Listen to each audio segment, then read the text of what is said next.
Eddie Ghabour, Key Advisors Group owner and author of Common Sense Bull, and Jimmy Lee, Wealth Consulting Group CEO. So, Eddie, starting with you, in terms of the sentiment in the market right now as they brace for more data coming out this week, what are markets digesting at the moment?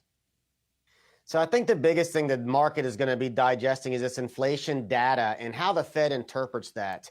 We continue to be pretty bearish here because I personally think there's too much complacency in the marketplace right now when you take a look at where the VIX is. So I think as we start to get this second quarter earnings data coming in the month of July and the month of August, investors are going to come to understand, in our opinion, that growth is really slowing materially.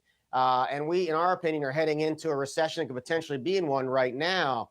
And we have a Fed that's going to have to deal with a really hot inflation number. And they're going to have to pick on whether to try to save the economy or just continue to raise rates into this slowdown. So I think risk assets are going to take another leg down in the coming months. And there could be some potential opportunities to be buying late third quarter, fourth quarter. But right now, we are continuing to stay on the sidelines. And Eddie, with a lot of this nervousness still frothing in the markets right now, do you see any perhaps what would be considered safe havens or defensive plays that are really standing out to you? You know, we've been telling clients as we were heading into this second quarter that cash was going to be king in this environment because I think there's very few places to hide. When you take a look at what the dollar's done, what interest rates have done.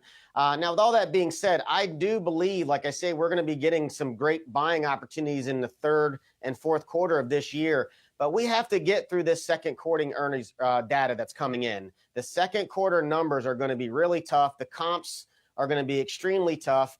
And again, I think when you take a look at the consumer, you know, you're starting to see debt levels start to increase. You're starting to see late payments on credit cards. The used car loans are starting to show breakdowns. So the credit markets are telling us to be very, very cautious here. And I believe that the debt markets are smarter than the stock market. And in the near term, we're going to follow those signals. And it's telling us to just kind of be very, very cautious here and not try to be a hero. In terms of how people should be viewing their portfolios, BlackRock is saying that the traditional 60-40 stock bond portfolio split doesn't work anymore. What are your thoughts on that? And is that something permanent or just to get through this period? I don't think it's anything permanent, in my opinion. You know, the reason why the 60-40 hasn't worked is because, you know, the markets have really gone down in a big way and the 10-year bond has gone through the roof. So fixed income has really gotten hammered too from a price perspective. But I believe as we start to get to these peak inflation numbers and then ultimately the Fed goes from raising rates to just hopefully staying pat where they are, you'll see the 10-year bond peak out and actually start going down. We think the 10-year bond will start rolling over once we get to that peak number. And that would be good for bond prices because they work inversely with interest rates. So I don't like to say the word never worked because that usually means that we're probably close to it working. So I wouldn't abandon fixed income because you had a bad 6 months, just like I wouldn't abandon equities because it had a bad 6 months. All right, we got to leave it there. Gentlemen, Eddie Ghabour, Jimmy Lee, thanks so much. Appreciate that today.